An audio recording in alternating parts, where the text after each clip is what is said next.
You're listening to Dramas Over Flowers. This is an episode of The Long Yak with Saya, Anisa, and Boroma.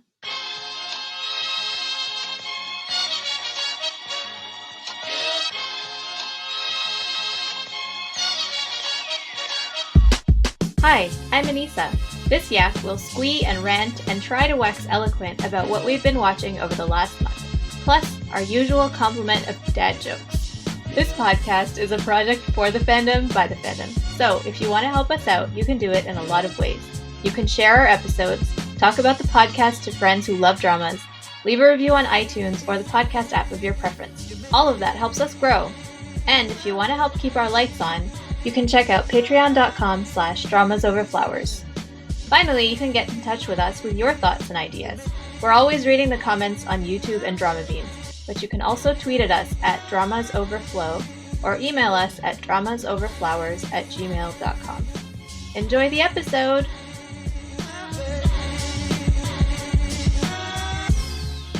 Hi everyone, this is Saya. This is Anisa. And this is Boroma. How's everyone doing, guys? I just finished midterms. And got a cold. Yeah, and I got a bad cold as soon as I had a break, so... And before we hit record, you were telling us about your brains running out of your nose for 3 days, which is really painful sounding. Definitely a detail that our listeners want to hear about. Why not? I'm sure other people are suffering and want to know that they're not alone. Yeah, solidarity in your late summer colds because Exactly. it was 100 degrees here 4 days ago. Oh My God. Yeah. How are you guys doing? Well, I'm just going to talk about the weather because I'm English. And we are nothing without our weather talk. So basically, we had this lovely, autumn type of, summer, sort of late summer cooling down. And then the second it turned 1st of October, it basically became winter. I'm dismayed. Autumn is my favourite. I'm very sad. Aww. So, we're losing our seasons. well, we've just lost autumn, the last 3 or 4 years, and autumn is my favourite season, and it gets shorter and shorter every year. And this year we didn't have any at all. Who can I take my complaints to? But otherwise, I'm well. How about you, Pete? How was your holiday? Did we talk about that? My holiday was pretty great, but the thing about being a freelancer is that you don't really get a holiday. You just postpone the work and you have to come back and do everything. Yep. So You have to pay for the time that you took off. Oh. yeah. But was pretty it worth much. it? I think it was totally worth it, but it's just I thought that making up for the work I didn't do in that week, I thought it would be done by now, but yeah, no, I'm still paying. This feels like penance somehow, but No. Oh, that's so sad. Yeah, don't feel like that. You deserved feel it. like that a Plus, bit. how else would you have discovered our spiritual home? That is true. We found a cafe for yaks. So A yak yeah. cafe! So now it's our goal to sort of go there one day and just record a session there, right? Yeah, that'd be The yak nice. cafe. It's never going to happen, but it's a nice idea. I want to ask you, are there any actual yaks in that area? God, no. Oh, there are? I'm so disappointed. Oh, I assumed there would be. I guess we're going to have to go to Mongolia or something. It's not high enough in the Himalayas there. It's kind of, yeah. But there are a lot of Buddhist monks. Not quite the same thing. Yeah, I'm not sure where I was going with that. It's cool, but it's kind of unrelated. I'm sorry. Yes. Speaking of them, we should probably start talking about the drama that all three of us are watching and all three of us have loved, and it's just ended. And oh my God, I miss it so much already. It's Rookie Historian Hye-ryung. Did we all finish this? I forced myself to finish even though I didn't want to, so that I would be able to talk about it. You know when you get to that point in a drama where you're like, I like this so much that I can't bring myself to watch the last 3 episodes or something. I just couldn't bring myself to watch them. And then I made myself watch them like homework, and I mean, I enjoyed it and I didn't enjoy it because 1, I didn't want to watch it, and 2, I was loving watching it, and 3, it was about to be over, and then it was over, and then it was the end, and then now it's never going to be there again. It's gone forever. It was such a good drama, beginning to end. I have no complaints about it. I loved all of Me it. neither. Yeah, I like forced myself to have a couple of minor quibbles in my finale recap because I felt like I didn't want to be like too just Gushy. yeah, but I was like, it's not really a big deal. You don't have to. You don't have to criticize things if you don't want to. I haven't had a chance to read your recap yet. If you want to share your quibbles, we can disagree at least. Honestly, they were so minor that I just had like a couple sentences acknowledging that somebody might have an issue, but I was like, it was a blip. There were blips, so I don't feel they're worth mentioning. Okay, cool. So who wants to go first? Wait. We're going to spoil the ending, just FYI. We're going to talk about the ending since we all watched it, and we probably won't have a chance to do a in-depth spoiler yak on this, so we're going to talk about the ending. So, what did you guys think of how Hye-ryung's arc ended and the prince and what's her name? Sahi was it Sahi her name? Sahi as well? Mm-hmm. Yeah. We should say up front that let's put realism aside because I think I tweeted at some point that this is like the best Sagyuk I've ever had the pleasure of watching because it was like perfect from beginning to end. Like there are plenty of Sagyuks you start watching and it's amazing and then it just can't hold till the end. This one did not have that issue. And a couple of people came back at me with, this is not a Sagyuk, it's a fusion Sagyuk. It's not realistic. And I would like to have that Sagyuk pointed out to me, which is completely realistic. I mean, Well, really, throw one at me. It's not meant. It's a drama. It's not meant to be like. What about drama is realistic? Like very little. What you go for is emotional realism, not like cinematic realism. And also, like, don't ding something for something that it's not even trying to do. Like, exactly, it's upfront. It's very much a fusion saga. Like, they never claimed that they were recreating history. Like, everybody knows that there weren't actually female historians in Joseon. Like, that's not a thing that you can criticize a show for if it wasn't even trying to do that in the first place. It's not even fit itself into like the dynastic. What's it called? Has a timeline, right? Yeah.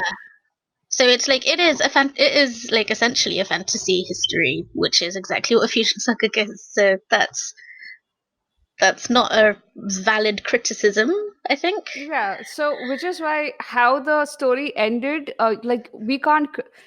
At least I don't think because the story's premise is firmly in an alternate history fantasy kind of genre. You can't criticize the ending for being unrealistic because I've heard that being tossed around. I thought it was perfect. Well, what part of it was realistic to begin with? I also- suppose the part where like the coup happened in the previous generation, that was pretty much like it has happened in different times of history, like where a king's intention has been misunderstood by his subjects and uninformed, prejudiced people have flamed the fire of misinformation and then a coup happened and a legitimate ruler was toppled. That aspect of it is pretty realistic. Also, the way historians were portrayed was pretty realistic in that you did have you. Okay, you guys, please forgive me for like the weird like knocking sounds that keeps happening. Is because my cat has decided he has to sit on my lap and he keeps like batting at the microphone. So yeah, the historians were portrayed pretty accurately in that the ethics of their work was portrayed pretty realistically. There were historians who had falsified history. There were historians who defended history. That's how they have the annals the way they've been handed to the current generation. It's you can't expect that centuries of historians have never ever stepped on the wrong path, but the discussions of morality, of when it's right for you to exempt something from your records, when it's not right, how much power the ruler should have over the historians, should the historians have powers to influence the rulers, all of these things were taken from real history. So I mean, from for that aspect of it, it's all very realistic. In that way, you're still reading in, like you're producing an interpretation of the evidence that you have from that history. Like you have the annals, and maybe you have the daily records, and I'm not familiar with what's actually available in like the Korean archives, but you still only have that written record. You don't know necessarily how much of that is or isn't authentic. You are making an interpretation based on the material. Do you guys remember that there towards the end, and because we are doing a spoiler discussion, sorry guys if you haven't finished watching this drama. Towards the end, there is a discussion of here is what happened, possibly happened 20 years ago, and Go-hye-ryung has this conversation with Scholar Kim where she's like, we need to tell people. And during that conversation, Kim tells her that what we usually do is that if there is a dispute about what happened, we keep the annals as they are, and we keep a copy of the alternate version so that Yeah. future generations can judge what has been, if which one of these things is the actual truth. Right. That was Scholar Min, actually. That was Min Sorry, Won. Scholar Min. It is a more idealistic saguk in that things end much more happily than they would in real history. But then also it tackles really real issues that are relevant, to any time period, because you do have those questions of like, how do you speak truth in the face of absolute power? What do you do when you have a professional duty and a moral duty and they don't line up? Like, what do you do when one voice isn't enough and the only option is to unite with a whole bunch of other voices? Otherwise, you're just going to be crushed. And it's really, I just love how it portrays the process of making history. And I mean, I'm a history nerd. And I think I've been thinking about this a lot because I'm taking a course this semester about archiving and about like who makes the archive, what gets left out of the archive, what gets put in, how do you make those decisions, how do you look at the archive once it's finished, and it's not, a neutral document.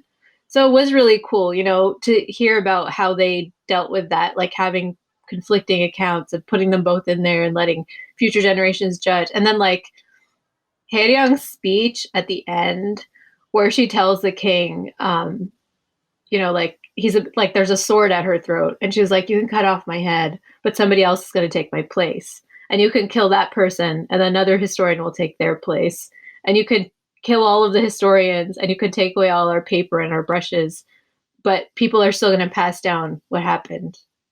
So like that was really, maybe in real life she would have gotten killed anyway, but that's not the point. The point is the message, right? The point is like, what is the drama trying to say about history and truth and justice and, stories and how powerful they can be. And I loved that about it. That was probably the sort of most magnificent moment of the drama. Oh, it was so good. And I changed my Twitter header for the first time, I think, to that moment. Because it was, yeah. The reason that I have a problem with the argument that it's not realistic is, I mean, as a consumer of speculative fiction my entire life, it's something that you get a lot. Like, for example, I read fantasy. Fantasy is my favorite genre in any medium. So, like, you hear this a lot, where people are like, oh, but it's not realistic. But then, like, the things that you described, those are all, like, they make up the pillars of fantasy and speculative fiction because they're universal human things. Like, seeking truth and balancing power and, pursuing justice. All of those things are like human universals that don't require a context of absolute realism. Like, you can have those, they're like themes that spread out, like, regardless of genre. Which is why, like, I just I have trouble with that particular accusation of, oh, it's not realistic. Like, because it is realistic. It may not have the what do you call it?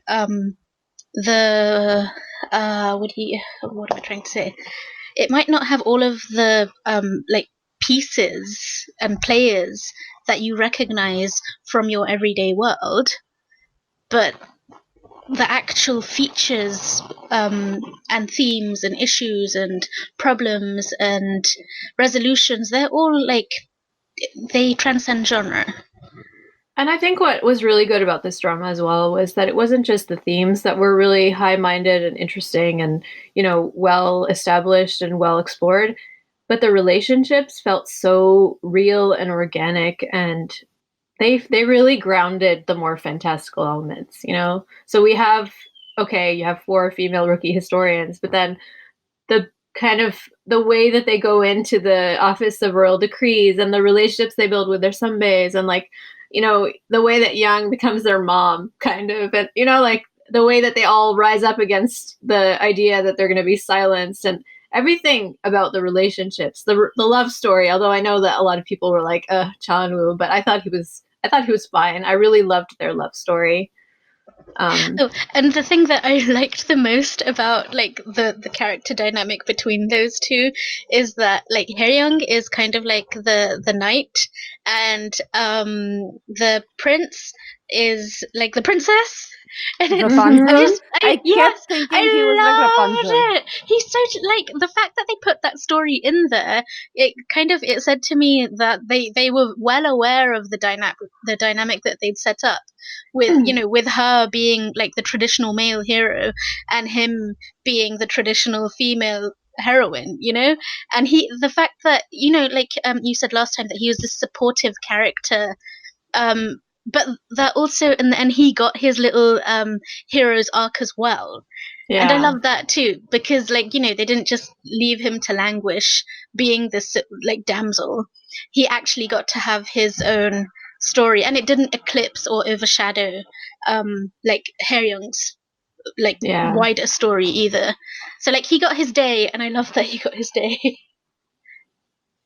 I thought Definitely. the romance was really well done. I missed the fact that it was a Noona romance. Like Yes! for better part of the drama, I didn't even. I was going to say that too. And because she's like 26, right? And he's 20. Yeah, And you're he's like, this is 20. so like. And because also, if you think historically as well, I'm thinking of European royalty. Age doesn't like.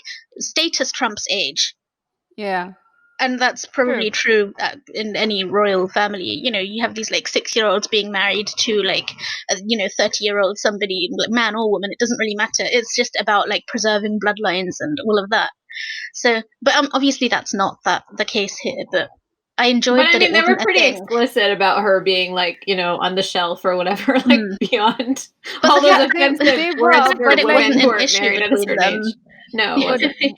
but once the two of them started interacting, there was no mention of age. Nobody who found out about their relationship exclaimed about it. So it was like such a, like it was just put in the back burner. So you focus more on the development of their relationship and their dynamic, and the fact that what I really enjoyed about their relationship was that you knew that Guerong was the more practical one of the two of them, the one who thought things out, the one who like, and of course she would be the one to make the noble sacrifice when it came between the two of them, because Chayun was what was his name, Yirim.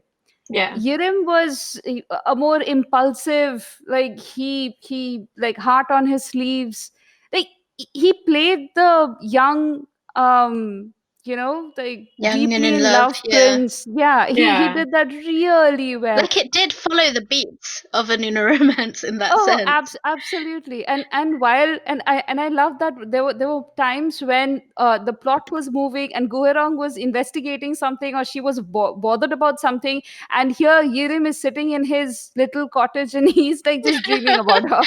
He's like, oh, we're gonna get married and live in this little house, and we're gonna be so happy. Meanwhile, she's like solving crimes. Also, I love that like her objection to the marriage, I suppose, isn't Yeah. because of like external obstacles. It's because she knew herself, and like she could see the ways in which she might end up changing in a way that would be bad for both of them, Exactly. and like sought to forestall that. But I mean, at the same time, see, this is it's the quandary of the Noona, isn't it? Is that you can go along with it, but then you risk more. She risks more. So it was just really, really well done. Like that point where she's like, "I don't trust myself," and again, it's a classic Noona romance beat, but it always hits really hard. Yeah. And also because it was not just that she was making this up just to push him away, like you said. Everything her argument for pushing him away was legitimate.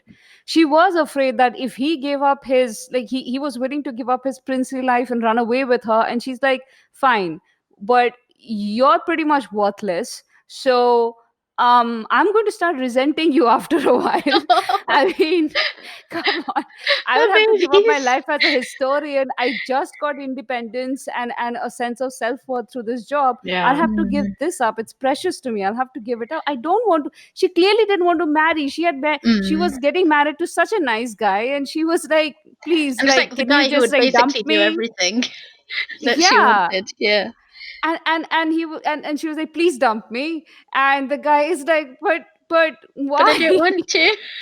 Yeah. Oh, But he it was was such still, a puppy. He yeah, was it so was still cute. so, like heartrending as well because it's like they were both Yeah. so hurt by it anyway.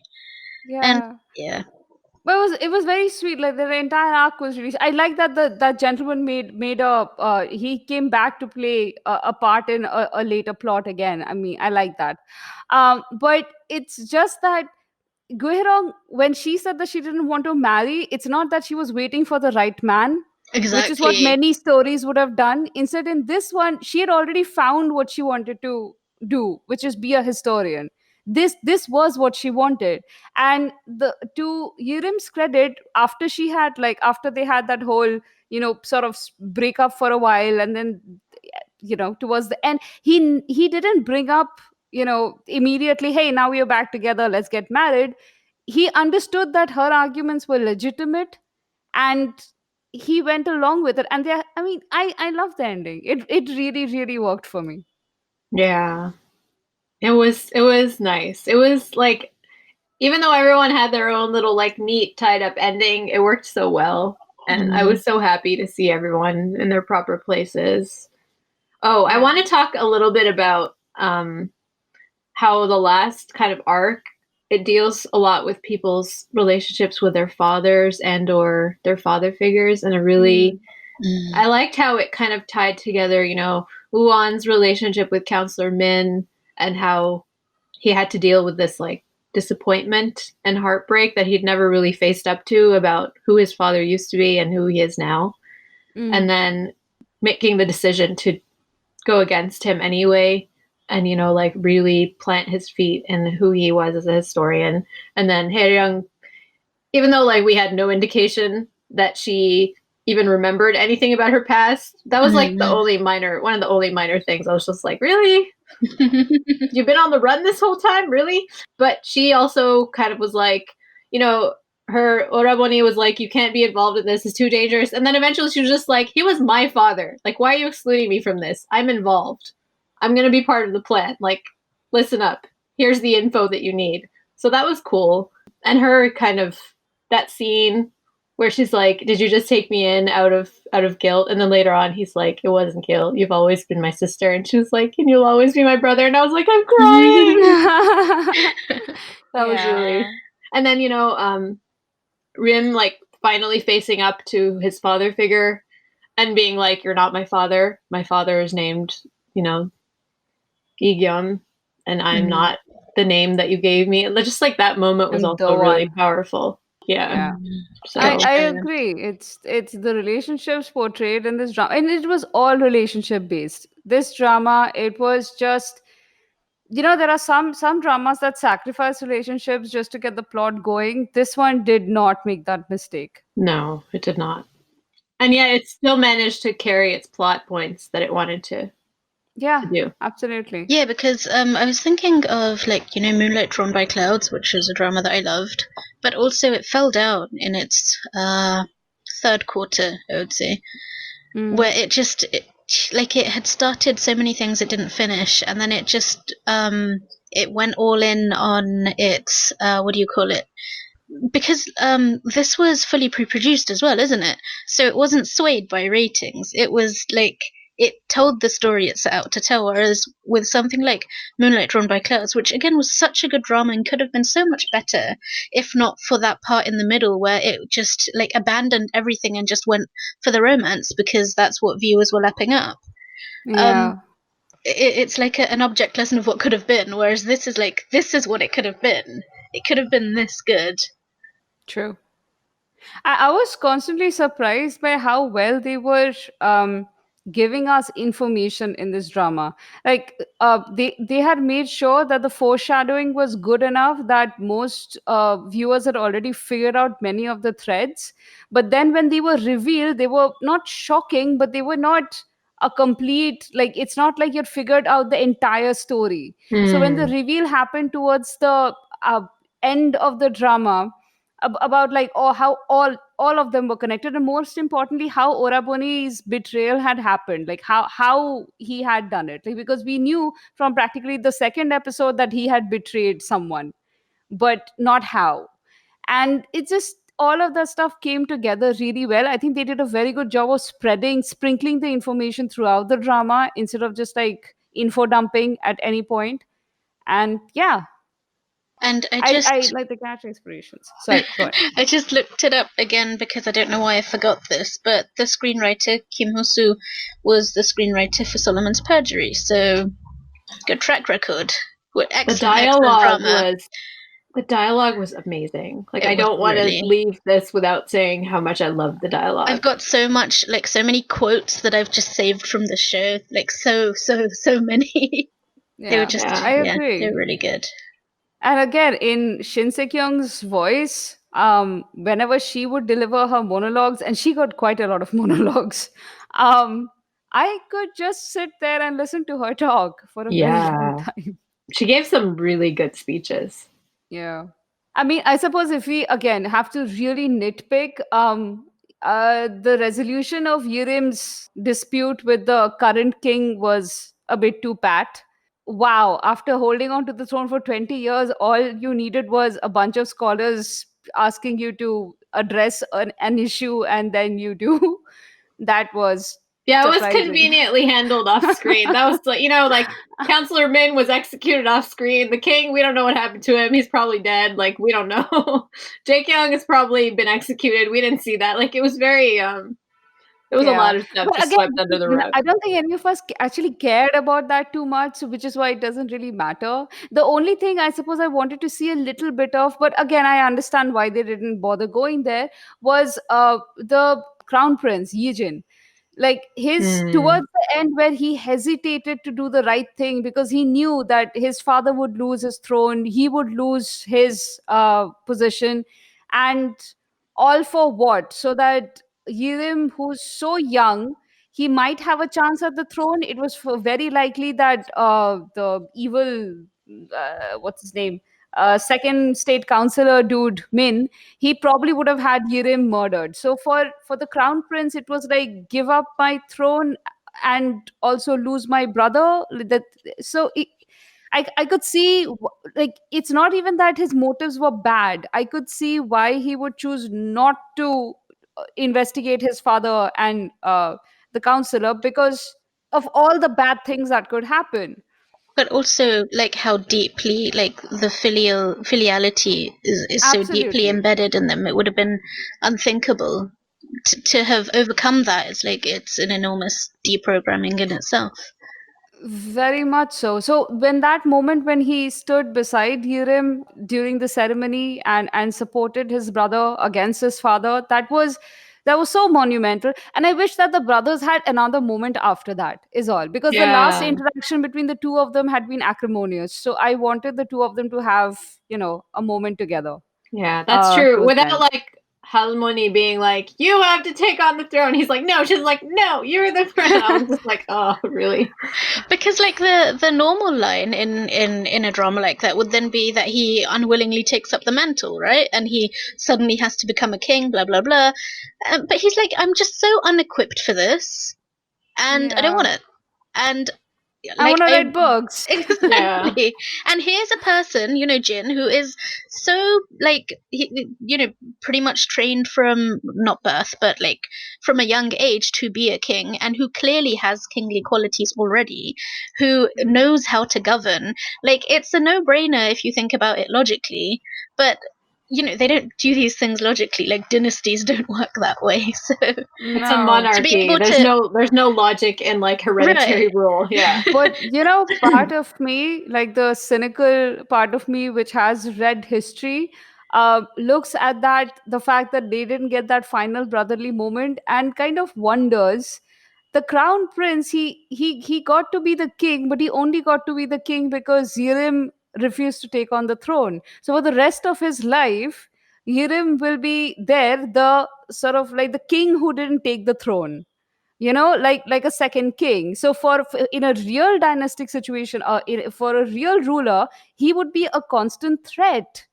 So anytime he underperforms, or his subjects are unhappy with him, his subjects know that there is a king alternative to this guy. So there will already always be factions vying to kind of like Yeah, but exploit that. he would only be a figurehead for someone else's power Yes, grab. of course, but that's not the point. It's not like Yirim will ever take the throne. But so long as Yirim is out there and everybody knows that he could have taken the throne but didn't, he becomes a symbol for factions to rally around if they are unhappy with the current king. So So this for is the realism that people were that's what I'm asking us saying. about. So that's a cynical part of my brain. So I'm like, is that why they didn't show a final happy moment with the brothers? So yeah. This is not that drama though. No, it's not. I know. You wouldn't like it if it was either, because it wouldn't be the same show. Yeah. True. So I on the guess we should whole, move on, I think. yeah, Oh yeah. Oh, any Gosh, last I mean, words? last words. I'm sad to say goodbye to Gu Hye-ryung and all these historians. I love their Ah, little group of historians. So good. yeah, me too. I've become very fond of them, and I'm gonna miss the episodes a lot. I think I'm gonna rewatch this in a while because it's one of those stories where you're not expecting to be bored because you know what comes next, because they had such a lovely episodal model. Each Mm-hmm. episode deals with a different story that it's actually fun to rewatch. So Yeah, and it's all yeah, in the character moments. It's not about being surprised by what happens. exactly.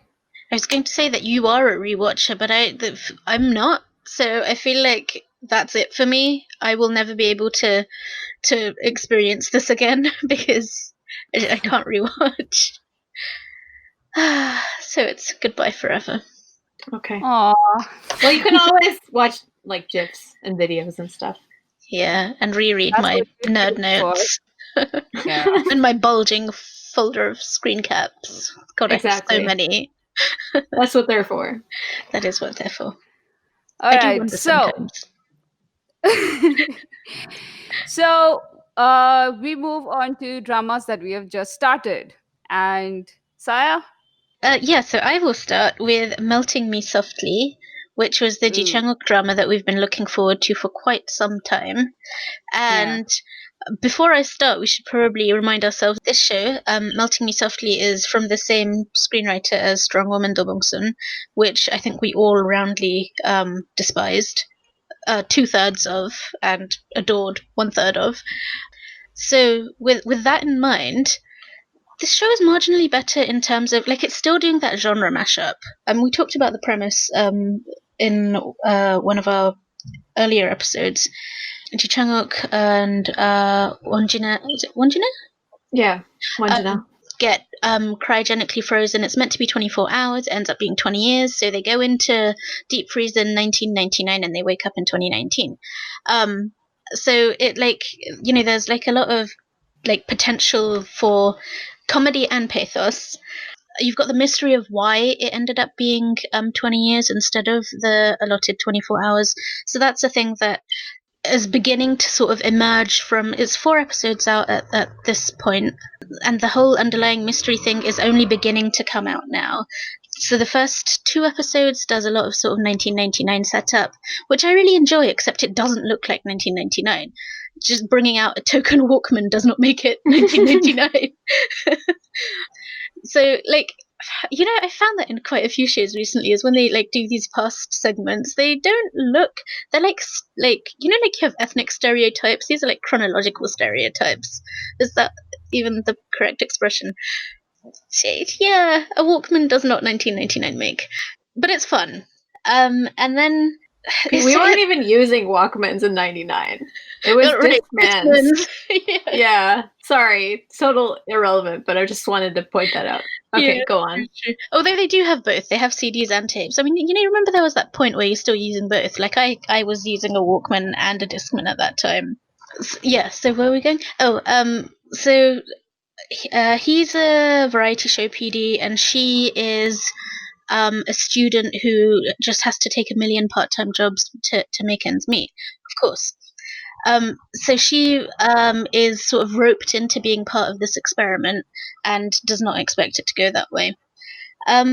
It's really like it has lots of really funny moments. Like there are parts where you're just laughing out loud because it's so wacky. But it does do that genre mashup thing that Strong Woman Do Wong-sun does. Except I think the comedy works a little bit better. It's not quite so.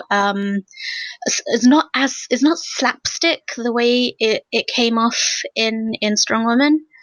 It's much more like it works better, but it does this thing which is I'm not sure how I feel about it.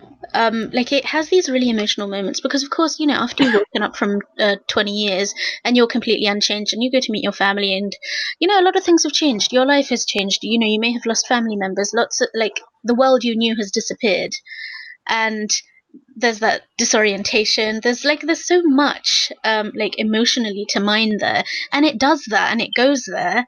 But then before that moment finishes, it undercuts it with like a moment of comedy. And like Miss Victrix, who has written reviews of this, and we've been talking about this. She put it really well. She said that it's like it wants you to laugh and to cry and laugh at the same time. Because there were moments when I genuinely was just like crying, but then like a second later, the tears are still on my face and I'm laughing. Like, but I mean, does that work? Because sometimes that works and sometimes it really doesn't. It depends how you're watching it. I think if you want to take it seriously, you're not going to enjoy it. But if you just like watch it, just take it like a casual summer fling, you're going to really enjoy it. Just have fun. Don't overthink it, and it is like the cast are really bringing it. Like Ji Chang-wook is like absolutely, Won Jin-ho, both of them are really like selling it, and their chemistry is really really good. It's the same, like it's very similar to how in Strong Woman Do Bong-soon the lead actors had such like brilliant chemistry that it outshone the show itself. So I feel it's going that way here.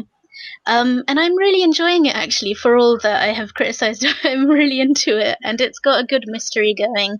It's not like the mystery in Strong Woman Do Bong-soon, which was just like so like out there and like what is this?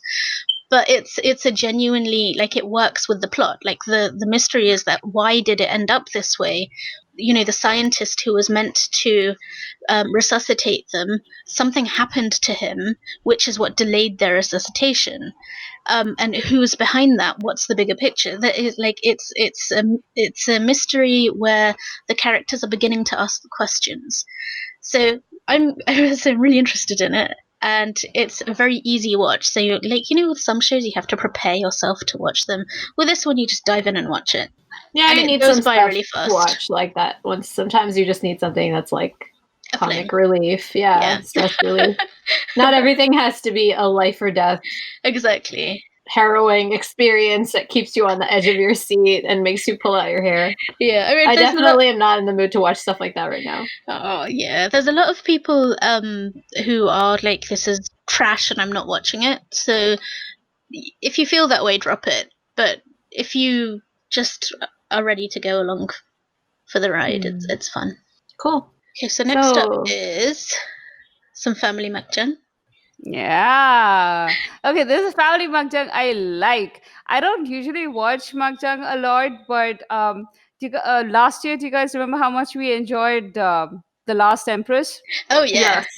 Good show. Yeah. So Graceful Family has some vibes of that. Here again, you have this woman who is underestimated by her family, who comes in and she has an axe to grind, and it's she's trying to avenge the death of her mother, and like she is basically a chaebol heiress. Who is she? She is I'm really trying to like this actress. This is Im Soo Hyung.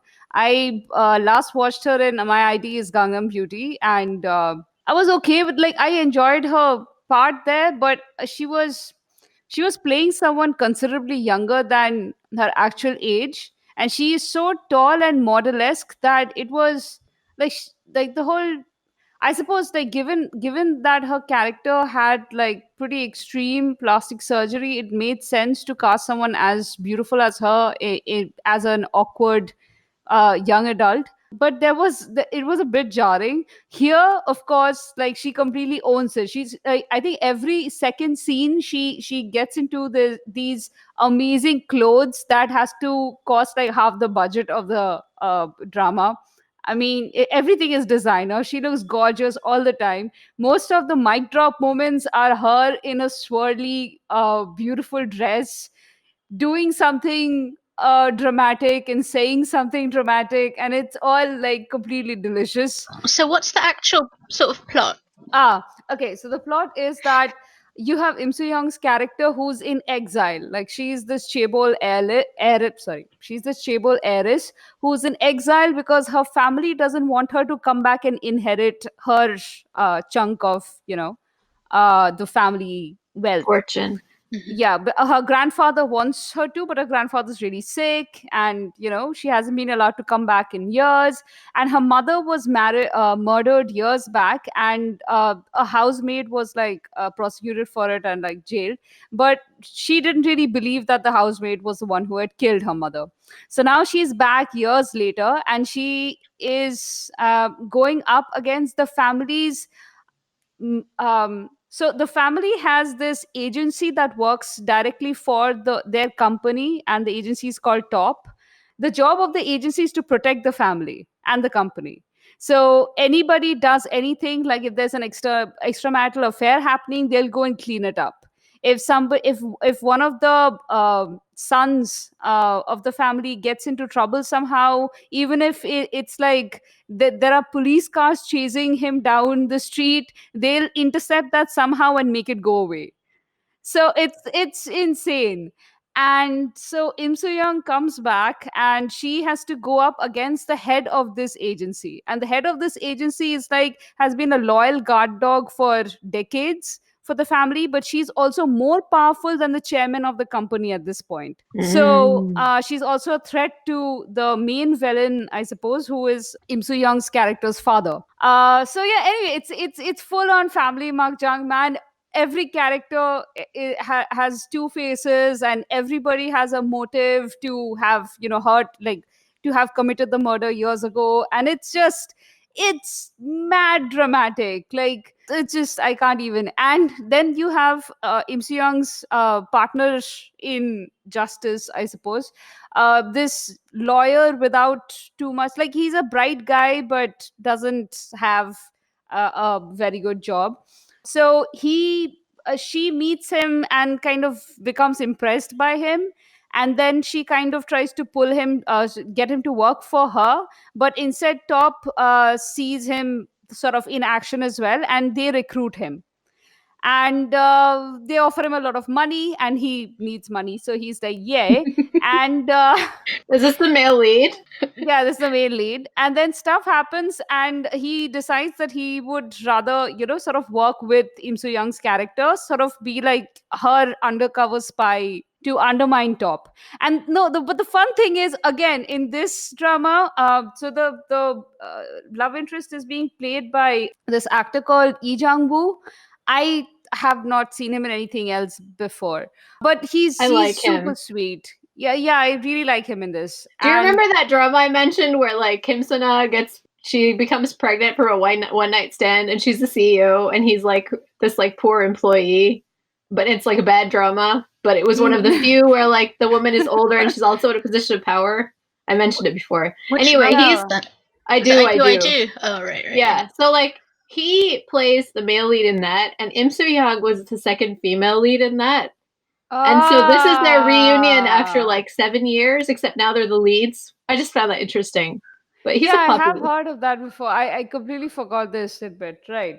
Okay, but see again, here the dynamic is much like rookie historians. Im Soo Hyung's character is the more brash, authoritative one, whereas Lee Jung Boo's character is like the quieter, subtler one who's who usually gets pulled into plans because of Im Soo Hyung and kind of goes along with what she wants to do. But he has a backbone. Like, it's not when he thinks that she's going too far, he'll get her to come back in line and all of that stuff. But that's great. I mean, I enjoy their dynamic a lot. But it's not the romance hasn't even properly taken off, and it's like already towards the end of the drama. So that's not the focus I here see. at Okay. all. It's the makjang qualities, but harmless makjang. It's not like people. This is not drama where your heart's gonna be torn asunder and you're gonna be like, why? No, none of that. It's It's just like the pure gleeful kind. pleasure. Yeah. Nice. You wait for, because and the drama is very clever in how many wins they'll give the heroine. Like, she came in and she kind of like, because she's very subtly clever, this Im Soo Young's character, what's her name, Mosoki is very, she's supposed to be something of a chaebol genius archetype. And so when she was like exiled to America for I don't know, when she was a teenager, she was exiled there after her mother died, and she was not allowed to come back to Korea. So after she finished studying, she decided that she was just going to spend her time partying, and so everybody just thought that she was basically useless. But it turned out that she would just go to clubs and then hire a room and go inside there and study. Sounds like our So- kind of girl. Yeah.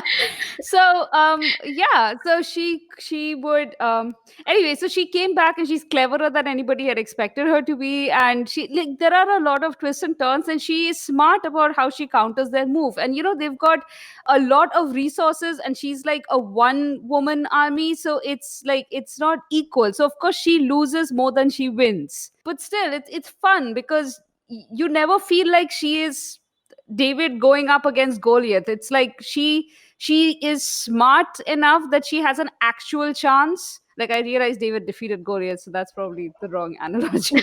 But No, like- it makes sense. Nobody expected him to win, so it's like, yeah, like you can actually see that the family is just falling apart along the edges, because everything's been kept together by this agency, more or less, because they've been cleaning up after this family for so long. But as soon as things start unraveling, everything starts unraveling, and she is just there around the edges, making sure that she's pulling the string so that things unravel faster. this sounds really fun. How many episodes is it? So I think they've aired about 12 episodes. I think it's 16 episodes, though I could be wrong about that. I haven't actually looked up 16 the... on Asian Wiki. Oh, okay, nice. Okay. I Yeah, thought it it was, does look like it's nearly come to the end of its run, I think. for some reason, I thought it was like a 50-episode weekender, but Yeah, That's same. what That's I exactly thought. what I thought too. yeah, And then this I makes me want to caught watch wind. it. Exactly, I caught wind of all of the comments, like especially from Mary on Drama Beans, who was just like, you've got to watch it. And So- It's just pure deliciousness. It's just like guilt-free makjang. I mean, Hmm. the only issue that I have with this drama, and it's a it's a really niggling, annoying issue, is that there are times when, like, so the writers, because I'll always blame, I'll always blame the writers in these situations, because they are the ones creating the characters and their entire arcs here. They seem to they seem to really be struggling with not being sexist, because it sometimes kind of leaks out a bit. Like, you have times when women, because the major characters here are all female, Hmm. so you have women going up against women, and one woman tells the other that you try acting like a man too much. There are times when you have, the most prominent thing that you would absolutely notice here is that in the dialogue, especially, you sometimes have these characters attacking each other. Oh yeah, the best line, how could I forget, about how all women are jealous of other pretty women. Oh, That great. gets repeated a lot. So Mhm. yeah, So that's the only issue I have with this drama. Aside from that, it's fluff and it's delicious and it's amazing. And seriously, the women here are badasses. Like the biggest baddie is a female, and she is so smart and dynamic, and I love her, and she's so evil. And Is So she just the to your Doja point Empress? about to your point about the writing, Yeah. the director and the writer are both men for this drama. So yeah, this has a very male gaze when it comes to Im Soo Young's character, especially. You have all of the rich female characters lounging in their designer clothes at home. It's the most ridiculous shit. I mean, especially Im Soo Young's clothes are. I mean, they are amazing. Don't get me wrong, but the girl doesn't seem to own any jammies. I feel bad for her. right, and a woman writer would probably be more likely to be like, she's in her house. Can we not? Unless Yeah. it's product Right now? placement. I Unless feel it's like product then, placement. yeah, no, I don't know. I mean, after shouldn't product placements have like some names of Well, no, brands I or mean, if something? I they're haven't. sponsors and they'll be like, you're wearing our clothes all the Ah, time. okay, yeah. So- yeah, But no, again, but still, like those are decisions that the director and the writer make about how what the aesthetic of the drama is gonna be and how it's gonna.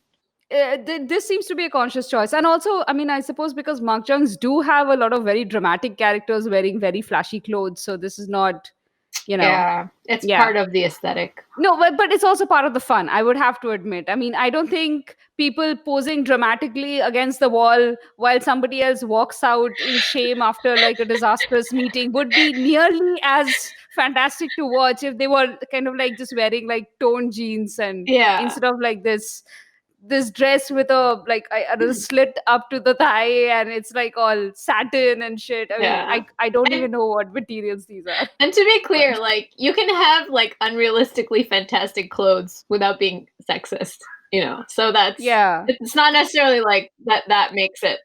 I don't think the clothes here are sexist. I don't think it's that. I mean, you guys would understand if you watch it. It's not that. In most of the cases, it's not. There isn't. I don't think they deal with too many of the toxic tropes that we come across in many these family oriented makjangs. It's just simply that it slips out sometimes. That's why I think that they're really struggling with their sexism. Like they don't want to be sexist, but occasionally it slips out in a dialogue here and a dialogue there. So it's kind of like that. So they're trying. I think So they're trying, but they're still men. But they're trying, and that's what counts. I know. So, what's next step? It is Anisa. Yeah. So What have you I just watched episode 1 of When the Camellia Blooms. So I'm gonna go just give like a really quick first impressions. So to give the setup, it's Gong Hyo-jin and Kang Hana. yeah, I don't know why my brain just blanked for 1 second. Yeah, Kang Hana is they're the leads, and basically the setup is that this is a really small town that's famous for its marinated crabs and also for being the site of this serial killer case that never got solved like 5 or 6 years ago.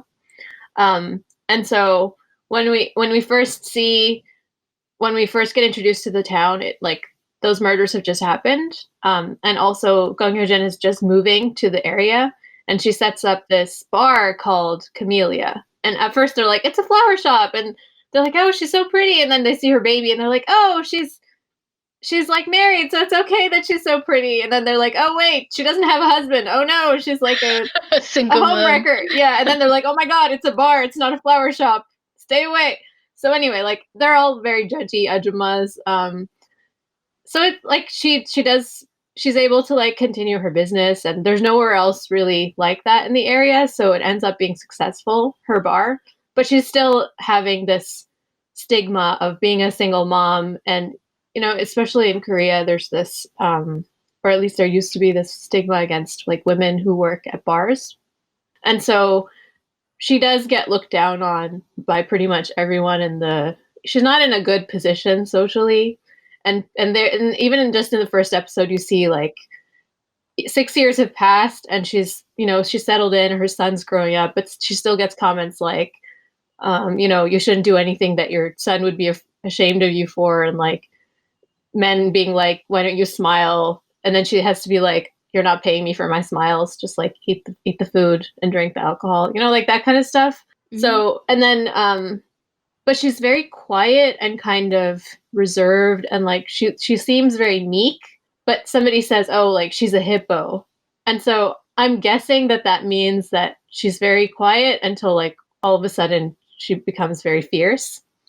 But we haven't seen that yet. And then the male lead is Kang Han-won, and he's like this complete dork who just accidentally becomes like a warrior for justice because he keeps running into like terrible criminals and he can't stop himself from like beating them up and taking them to the police station. So he eventually just becomes a police officer, but he still can't keep his temper. And so like he goes to Seoul and he like becomes a police officer in Seoul, and then he beats up a guy who murdered his girlfriend because he's like, oh, she wasn't listening to me, so I killed her. And so then he like beats him up, and then he gets demoted and sent back to his hometown. So he's back, and he basically falls in love with her at first sight, but she's like, you're a weirdo, stay away from me, because he is a weirdo. And he's so strange. He's such a dork.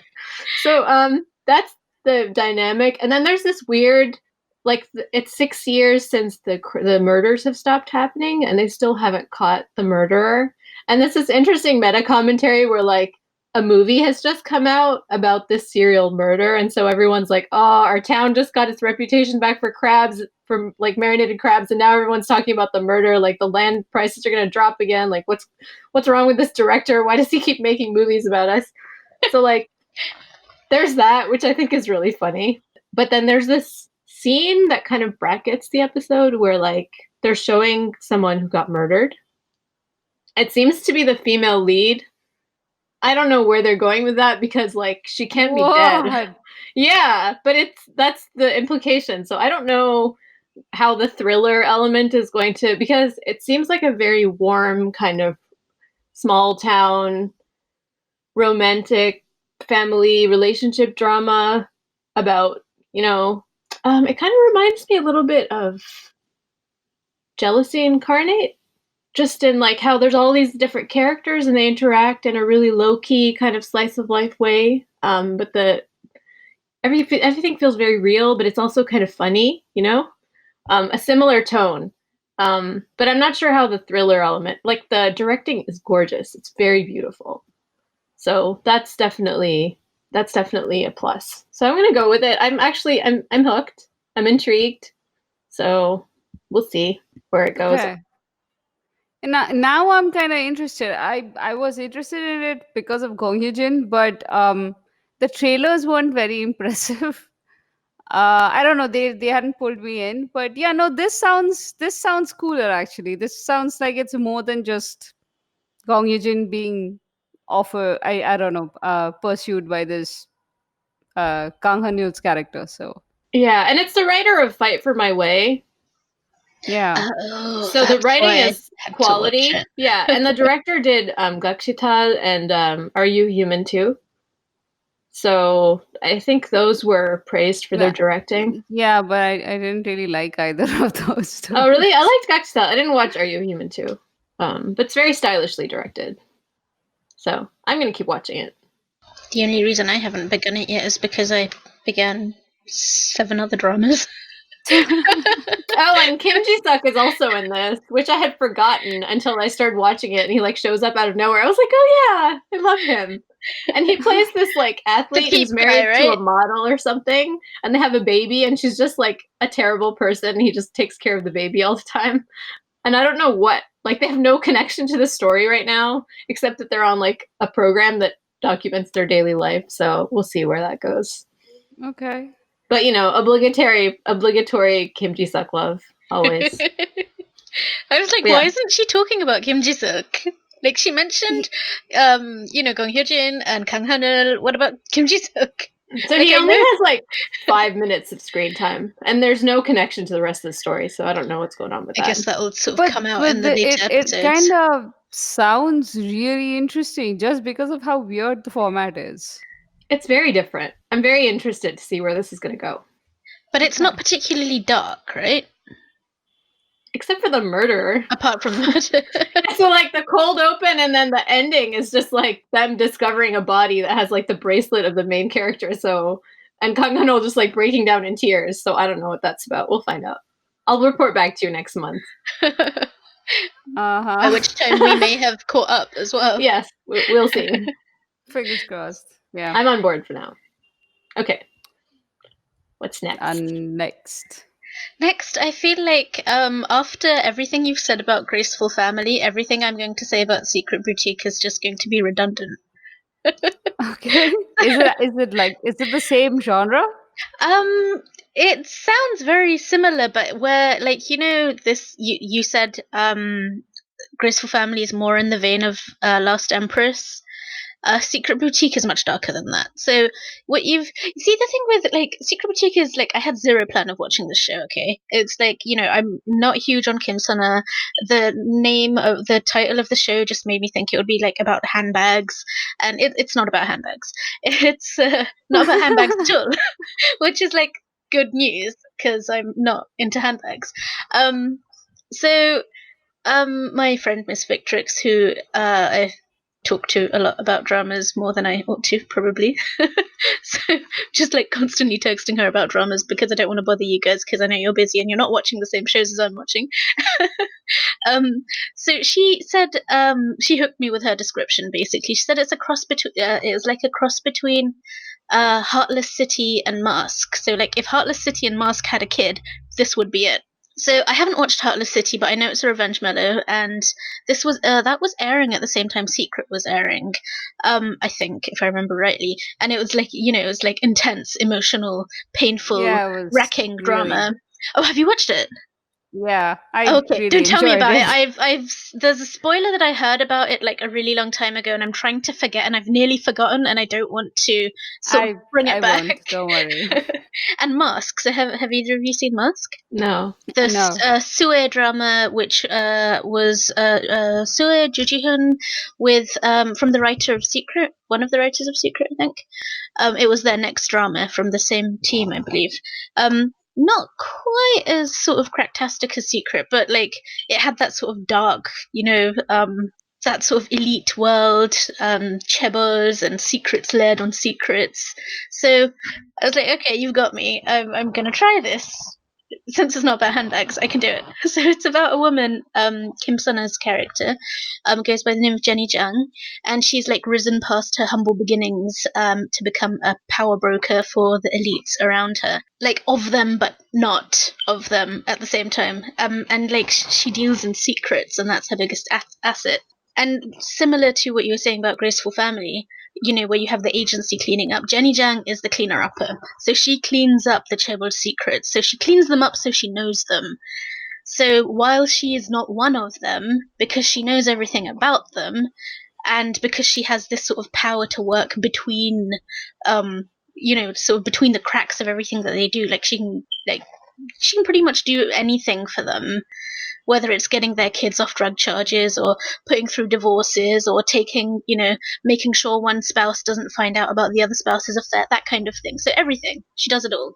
And her boutique is, like, it's a front, like, the front is a boutique, so it is, like, a legit boutique business, but it's actually kind of a boutique lawyer. So it's type like of... King's bags.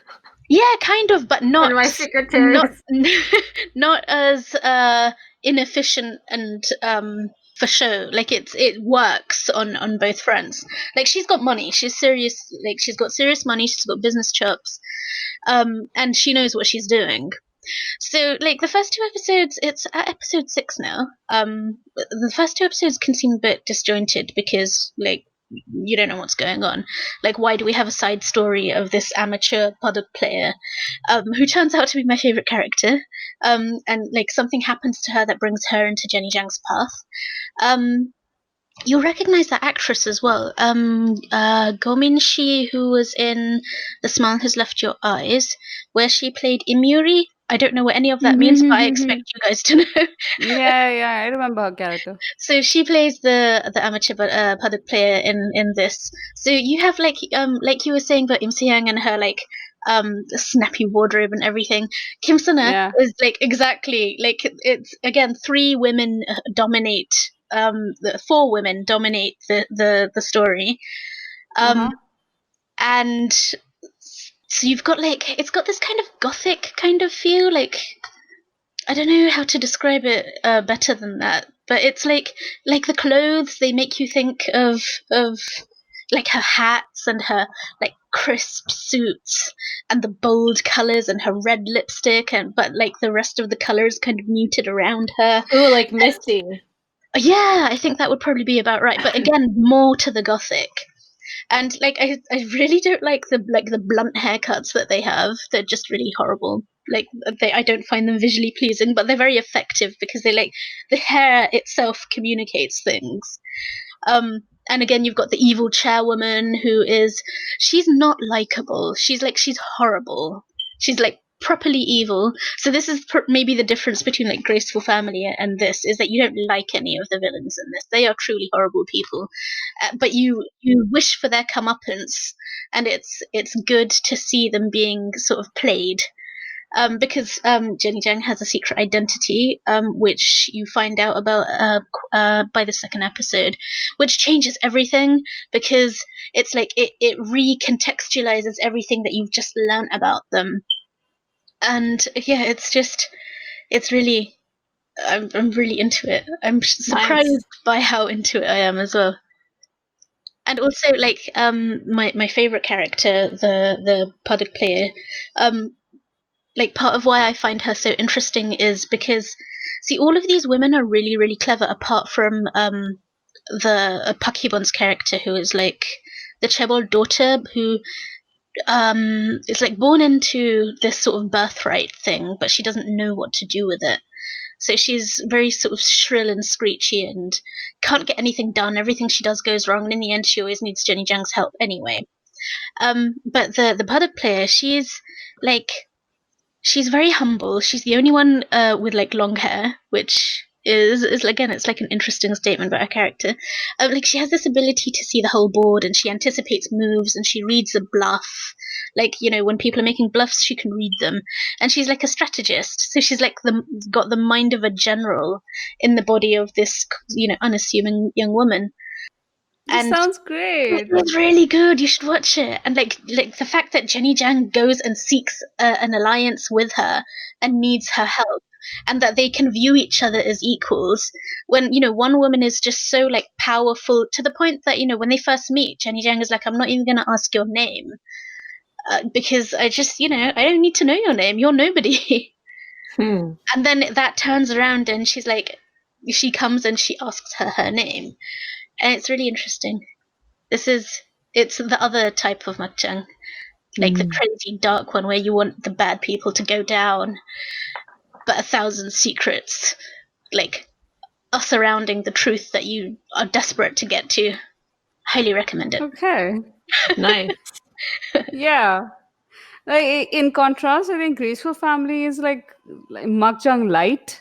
Like, you have a funeral for a rich person's pet fish, where In-soo-hyun kind of like flounces into the middle of the funeral, and she like throws a rose at the fish's picture, and she's like, That's amazing. "Goodbye, fish."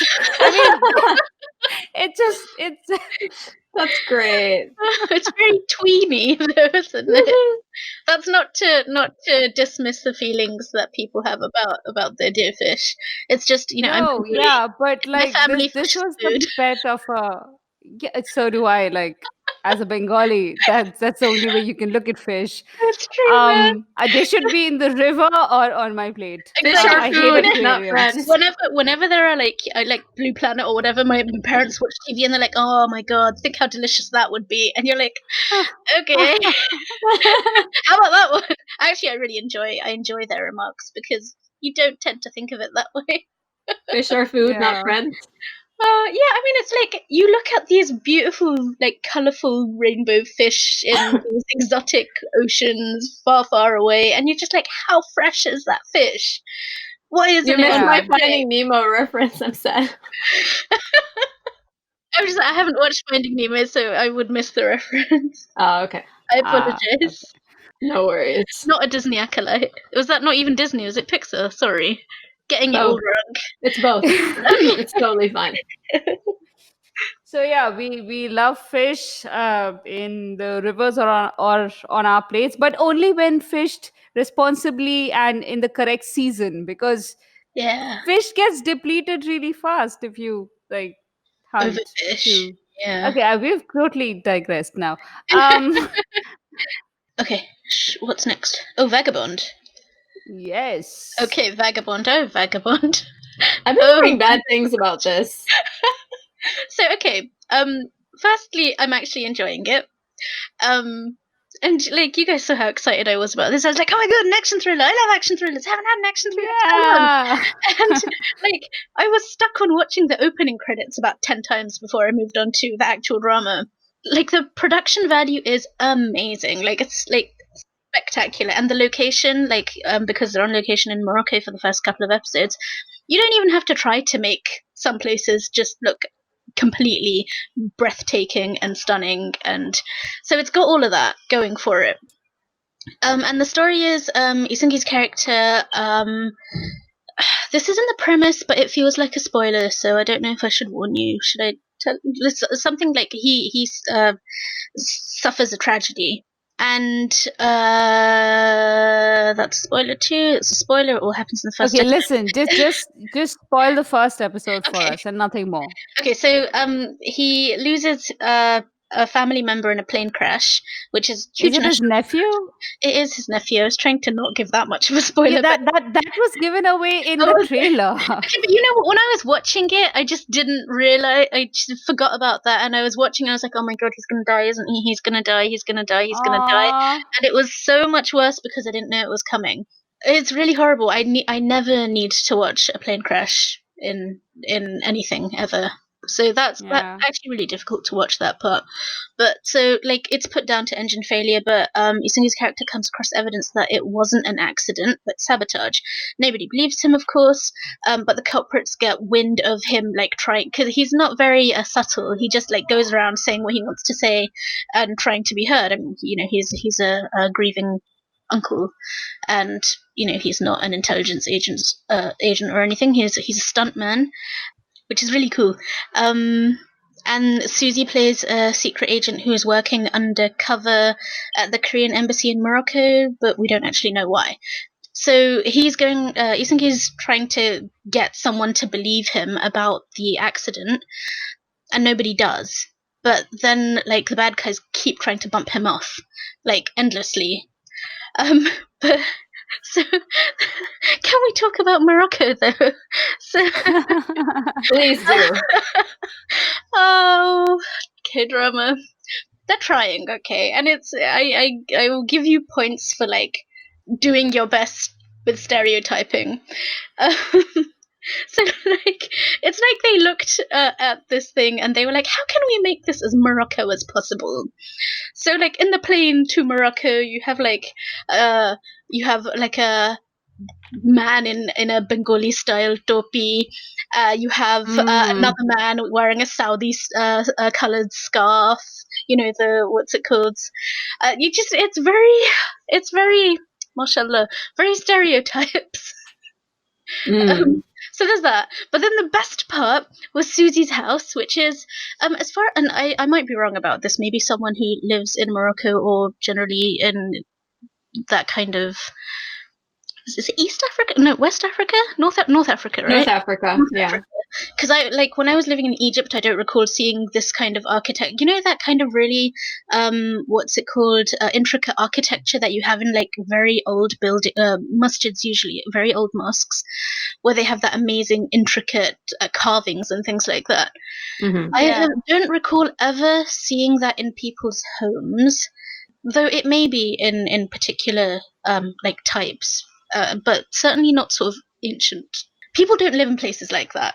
Those places are like public buildings or, you know, historical sites or things like that. So they've got Susie's house, which looks like one of these places, and her doormat is a prayer mat. Oh man! Oh, good lord! Are you for real? I just found that so fun. And oh my god! And you're like, I can see what you're trying to do here, but it's not quite right. I'm not offended by it, but I found it really interesting.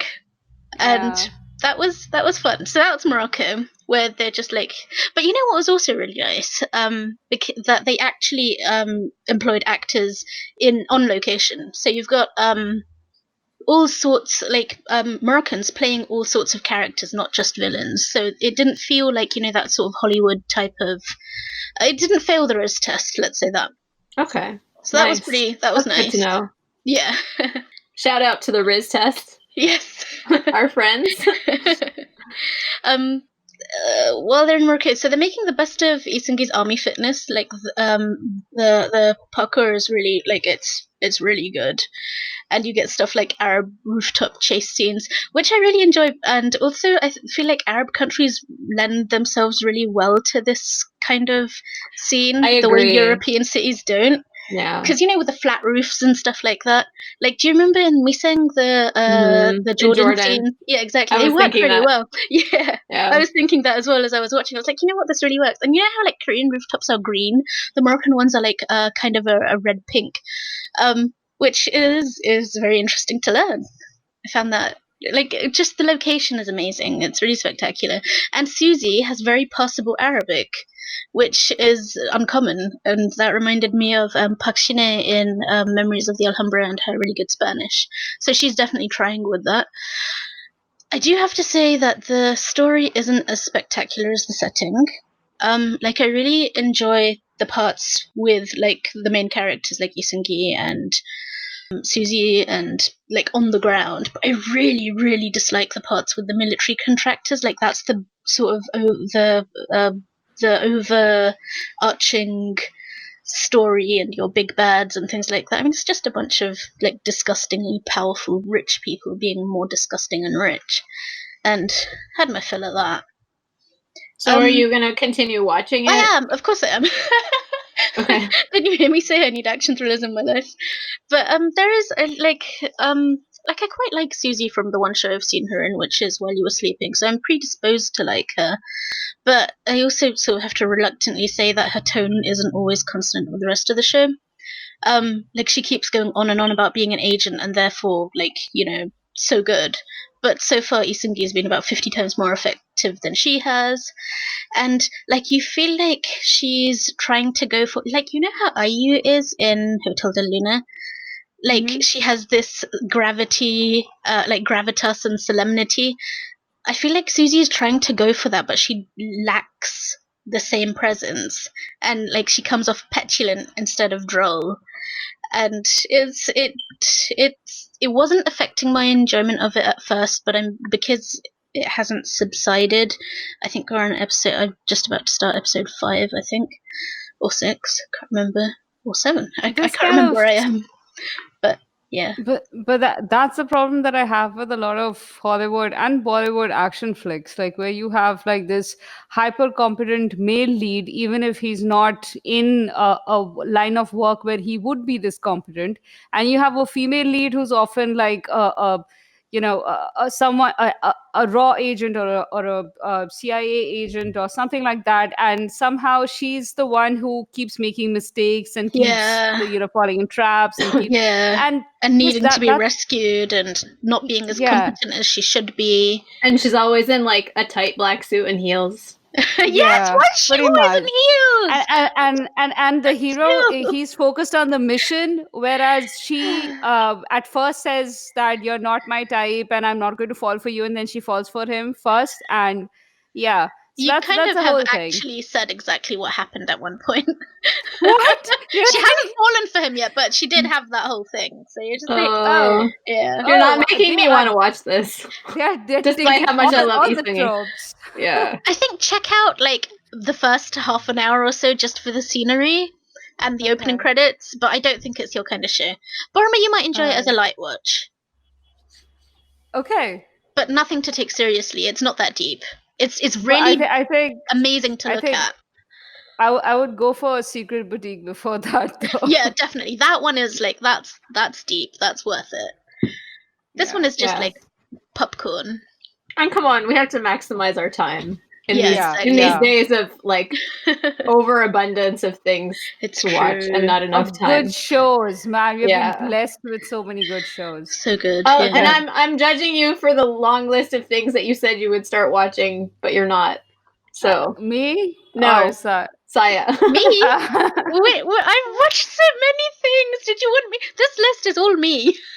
I feel embarrassed by like No, with I just context want of you this. to watch. I just want you to watch Search WWW Oh, and it's Melo is My true. Nature because I know Do you'll love both of them. Do you know So how I feel like sometimes, and I was thinking about this before we were recording, is that like you guys bring the wholesome, like rich, nutritious dramas to the table, and I'm like the junk food junkie. All I do is like pig out on like these lightweight thrillers when there are deep things that I would be getting more enrichment from, but instead I'm like, nah, give me the cookies. This is not true at all. I mean, do you really think that I'm watching Graceful Family because of like the wholesomeness of it? Yeah, but that's your dessert. Okay, you've had your main meal, whereas I just have dessert. No, I don't okay, even have dessert. who watched Watcher and basically like wrote a dissertation about it? I don't want to hear about this Yeah. non-nutritious whatever. No. No, Nobody would I watch mean anything. I like that we bring the variety. I just want to like share those experiences with you because I know you would enjoy them. I do. So. Again, our listeners might not know this, or did we talk about it before? Is I do now. I have begun to consciously choose different things in order to bring variety. It's at least checking out the first few episodes, especially if someone's told you something's good and you're like, well, okay, let me take a look. And I often find out that the ones I want to check out are not the ones that I start, but like the random ones, like Secret Boutique, which is not about handbags. It's the one that I picked up. Like, why? And we were not excited about that We were not. when we first We were the previewed it. opposite of excited. We were all like, nah, pass. Like we were like so unenthusiastic. It was practically insulting. But it's a good show. That's true. So after that, I just want to take a moment to talk about A Moment at 18. It's a drama that I really enjoyed for the most part. I thought it was an excellent teen drama. It dealt with the class aspects of it. Like, I mean, both in terms of like classroom and the class division between like the richer kids and the poor kids. And it did a very good job of exploring the parent side of it, when you have like an ambitious parent and a child who's smart but not able to or willing to go with her parents' idea of her life. And then you have like young teenage love, which was explored really sweetly. The characters were so good, the actors put so much effort into making these characters flesh out. I mean, I love this drama as a whole, but absolutely towards the end, they did this thing where they left the ending a bit open ended, and I thought it was completely unnecessary. Like, absolutely, at the last, like when everything else had been dealt with, they manufactured an obstacle that was unnecessary just so that they could leave the ending a bit open. That kept me from loving the drama as, like, as completely as I would have otherwise. So that's about it. Yeah, other than that, excellent drama. I like, right now whenever I get pings on Reddit, because you have like a K drama group there where people ask for recommendations, so it's called K drama recommends. And recently there were a couple of people asking about teenage K dramas, and yeah, I've been arguing very strongly on behalf of this drama, like pushing it at anybody who might like teenage dramas. So yeah. Nice. Awesome. I'm glad that you liked it through to the end. Yeah, yeah, I did. And finally, Finally, oh my gosh. I feel like I've been like holding my emotions in this whole time. Let's talk about Melo is My Nature, or also known as Be Melodramatic. our Melo suits me. Or Oh my Melo Suits god, Me. this drama is okay. I have to give credit to this one commenter on YouTube. For those of you who don't know, we have a YouTube channel where we upload our episodes, but like we do it a bit late. So yeah, I think it's better if you just subscribe to one of your podcast apps instead of our YouTube channel. The lovely thing about the last episode was that, usually we answer the comments, like somebody comments and we answer it. This time, like, our regular commenters just answered each other's comments. Oh, So I'm nice. like, yay, a discussion. This is so exciting. This is a new step Yeah. for us. So on our last episode where we were discussing, I think Anisa was talking about watching Melo is My Niche. I hadn't started then. Mike Duplessis, I hope I got the name right. He commented that 5 stars for Mellow is My Nature. The series gets more and more meta in a fun way as it progresses to the point where the storyline turns into a Mobius strip, which is actually like that's true. That's a really good. That's an amazing way to put it. Yeah. In my notes, I had this show has turned meta into an extreme sport, and I love it. But I think a Mobius strip is a better way to describe exactly how it does that. I mean, it's beautiful. It really does fold in itself so well. I mean, you don't know where the meta commentary is starting and where the drama, ends. I mean, and they never overdid it. I never felt like the meta commentary or the product placement or any of those elements that was making the drama more than just a slice of life narrative. It was ever like done to an extreme where the joke just stops being funny. Yeah, or when it becomes like self-indulgent and like sort of navel gazing, right? Because Yeah. literally they're writing about themselves, and like that can be a little bit like, okay, but it never felt like that. It could have been so self-congratulatory. Instead, it was self-reflective. I thought they did a really good job of analyzing both the struggles and the triumphs of being a writer as well as being a PD, and all the other elements. Like, for instance, I had no idea that you have people who come from agencies and they are pushing to get like the product placements actually placed in the script. Like, I don't even know how I thought product placements actually happen. I had but that was, Yeah. I mean, I love how much this drama focuses on process. Like, there are so many things that we just kind of take for granted and we know that they happen, like product placement, like casting, like they have to put together the sets, they have to revise the script, there's script meeting. But I mean, like, we see all of this and there's so much process, but it never gets boring because of how delightfully weird the characters are and how much, I don't know, that they somehow managed to pack in like all this detail about process, and yet it's like so funny and so realistic and so moving and emotional, and like every episode has its own theme, but it never feels like tacky, like this is the episode where we're going to talk about this thing. I mean, they have an episode about farts and that ends up being moving. Like, how do you even do that? It's amazing. It is amazing. And the weakest link in this entire drama is possibly the time, since we were talking about processes. I thought every character's work life was explored pretty well, in as much as it influenced the actual story. The only weak link was probably when the actress's life was shown. That was a bit like, the actress was shown from the writer's perspective. Like, she was shown sympathetically, but it was clearly from from the crew's perspective, because she's like this super glamorous diva type character who's sympathetic and she's sweet and she has thoughts in her head. It's not that she's made into the shallow person, but you don't actually see too many of the struggles of an actor. So I found that interesting. That's true, but also, like, her story is only really part of the story because of Eunjung, right? Like, we see her through Eunjung's eyes and through Eunjung's experience. I completely agree. But given that we were shown, for instance, Hanju's boss, they spent so much time like in different episodes telling us how particular she is about giving off time and like, respecting her employees' boundaries, and how she has a good, she's reliable, and that she's respect. And Jinju, even though she had Jinju, the character playing the writer here, even though she had a better offer from a different agency, decided to go with her friend's agency after meeting that boss. Because they just found her as someone they could rely on. And like, because so her character was explored, even though she was barely there for a few scenes.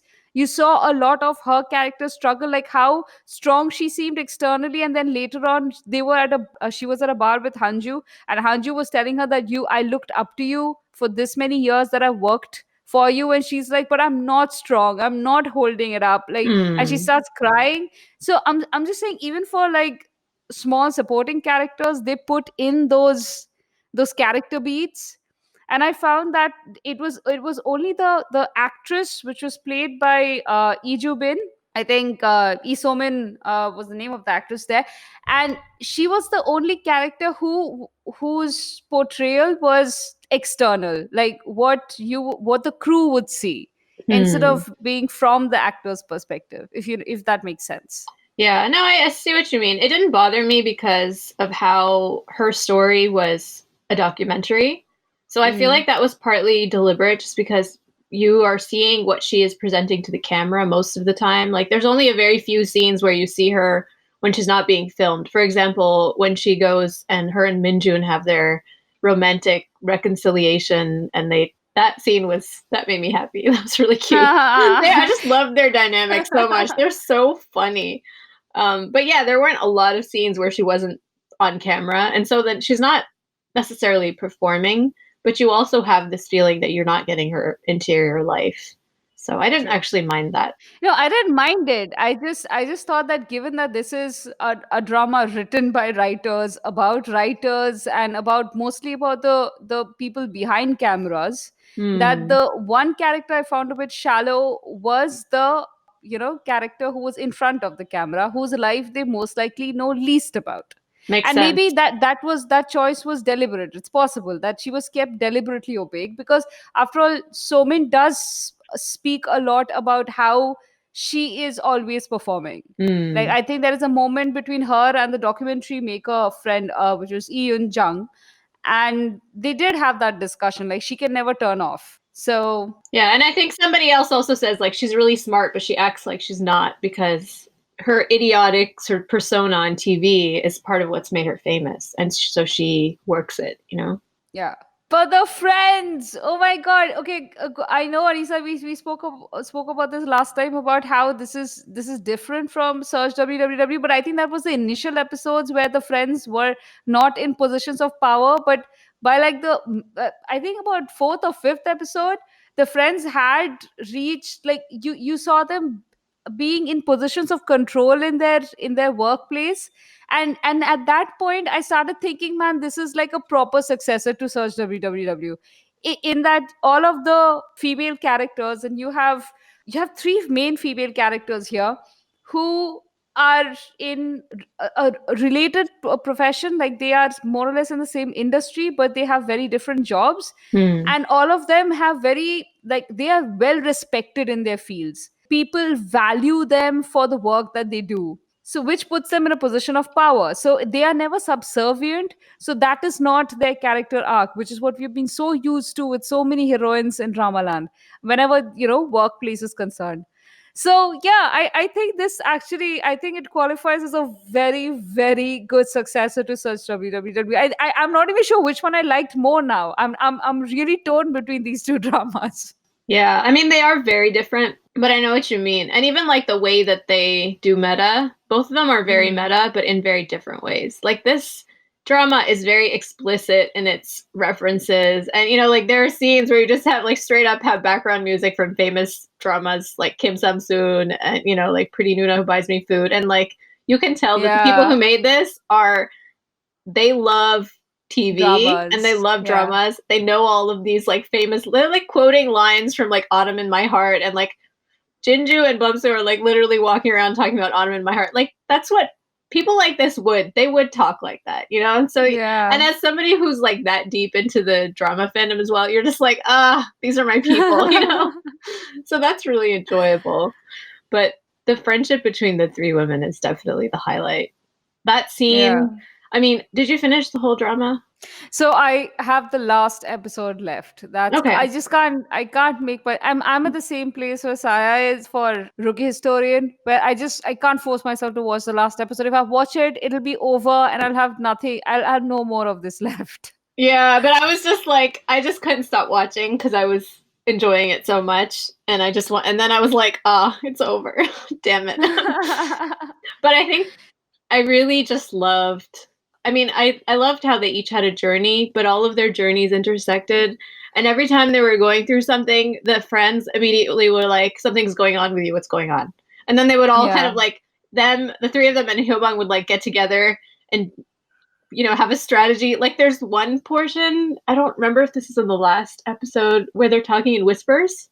Yeah. Oh my god, that was That was I was. great. Oh my god, that was so amazing. It good. was so. I love how unafraid this drama is to be like just so weird. Like Yeah. I think episode 5 is still my favorite episode. And it's the one where they do the presentation where he's like, I want to do your drama. Like, let's do it. Write a synopsis. I'm really good at presentations. Like, let's do it. I'm gonna do it. She's like, Oh my okay. And then you like see him working out with like curling equipment in his He's apartment. really athletic, by He's the so way. into it, and then like they go and he like completely bombs the presentation in the most spectacular way possible. And that's just it's so unexpected, but it's so good. And then that whole thing with like the way, and then it's so funny, but then at the same time you're seeing them coming up against this like, why would anybody watch a show about women? There's no cliffhangers. Like, why would people come back every week? And they're like literally justifying their own drama while also justifying the drama that's within the drama. Like it's just, and it keeps doing that. It's amazing. Yeah. It does such a good job of being cheerleaders to a new type of storytelling Mm-hmm. within the current industry that I was just throughout, I was like, ah. Like it starts with Imju's script, which has a way of writing that traditional writers don't understand.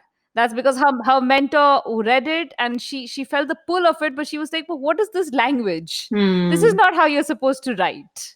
Like This is not. Yeah, she enjoyed it, but then she like hated it and she was jealous at the same time. Yeah, but also I loved her, the older writer's character. I really liked her. Me too. By the end, I Yeah. loved her. So it starts with Jinju's script, and then it goes around, like people hear about it, and then it falls into Bomsu's hand, and he loves it, and he really wants to do it. And again, I didn't expect to love him as much as I did by the end. Man, he was like initially when he was doing that super confident, arrogant director. I know, it was like, oh, what a jerk. Yeah, but like because it's An Hong playing that jerk, I was like, cute, but what a jerk. I know. And then like he just becomes more and more of a teddy bear, and by the end you're just like, can I take you home? No, but not even the end. That moment when he took the guitar from her and sang the shampoo song, I was like, wow, like yeah, she was falling for him, and so were we. Oh my god, yeah. The other thing that I need to say is that I'm addicted to Sonzaku, which is the guy who plays the yelling director, the weirdo that Eunjung has like a sort of thingy going on with by the end. Oh my god, who is he? Like, can I see a drama with him in the lead? Please? Yeah, tomorrow. Okay, so when I was watching this on Viki, right? And as soon as his character, like pretty much from the first scene, as soon as his character came on, the comments were like, "What else has he done? Why isn't he in more things? Why haven't we seen? Why hasn't he gotten proper billings?" I know. Oh my god, I think he's the most instantly charismatic actor I think I've ever seen. Oh my, he's so weird. I mean, he's so weird. Yeah. That scene where he sends her the pictures and then he's like, delete them. Oh my god, that whole texting conversation, everything about their dynamic was just, I was dying from beginning to end. I just wanted to watch them at a certain point and nothing else. So the weird thing is he's apparently been in a bunch of things, and most recently I've seen him in Designated Survivor 60 Days. And now that I see the name here, I know which character he played. He played this really smarmy agent guy in the Blue House. Yeah, obviously his character was nothing like this, so it wasn't charisma to this extent. I guess you have to wait for those particular characters that bring out that level of magnetism, right? Yeah. So yeah, sometimes it's like the chemistry of an actor with a character. Like, do you remember the Secretary Kim character from Secret Garden? Yeah, That I do. actor was so good in that role, and he was so funny. And then I didn't see him in anything after that that really struck me in the same way. So, Yeah. but I'm definitely gonna watch whatever he does next. So, any final thoughts about this I drama? could talk about this a lot more, Anisa. I don't know if I can wrap it up in 6 minutes. I know, but we can't go on forever, unfortunately. Okay. Final thoughts would be that, my God, this cast was amazing. What nations did they save to get this bunch of people? Like, given what they showed us of the casting process in the drama, clearly it's really difficult to get people that you want to cast in these, like your perfect cast often doesn't come together the way you want them to. Hmm. But they did an amazing job. I loved all the characters here. I don't have a single complaint. I can just gush about this drama. I mean, Yeah, it had that feeling of everybody's living their own life and you're just getting to see them. That is yeah, pretty rare, and it reminds me of shows like the Jealousy Incarnate writer does those kind of shows really well. There are some writers who do a really good job, but this was written and directed by the same person, Lee Byung-han. So I'm very impressed, especially that it was written by a man, because yeah. he is so smart about like women and women's relationships that like kudos to him. And I'm like definitely gonna go watch his movies now. There is a second writer build though, Kim Young Young, Oh, and okay. my drama list says it's a woman, and Be Melodramatic is her first billing. Ah, okay. Well, I hope they do more stuff together because this was amazing. Yeah, and as just like before we finish off, I just want to say I'm really glad. I'm really happy with the way this drama dealt with Eunjung's grief and her need for psychological help, Yes. and that her friends were supportive and there, and that they suggested that she get help at the right time, because sometimes you have to wait for the right time. Hmm. And I love the whole process. It was Like, really well handled. I yeah, agree. Yes. We're always in support of people seeking psychological help on screen in a healthy way. yeah. Okay. Okay. I'm sad to say goodbye to this show, but we have to. Yeah, but this again, like more than any other show, I would actually get proper joy out of rewatching this, because the meta stuff just keeps coming at you more and more on rewatches. I know I'm going to get more out of this on a rewatch. Oh, and the thing that I wanted to mention before we go is like the quotes at the end of each episode. Oh They were yeah. all like I should have like written them all down. They were so good. So well done. Just the dialogue was just I know the whole literary bent of the dialogue, how dry the humor was, everything was just perfect. Okay, we have to stop, or we'll never stop talking yeah. about it. It's already been 2 hours. So, guys, it's really late right now. Sorry, no yak jokes this time either. But we'll see you in a week or two, I guess, in the next episode. And good night and goodbye for now. All right, guys. Go watch Melo's My Nature if you haven't seen it. Yes, strongly recommend.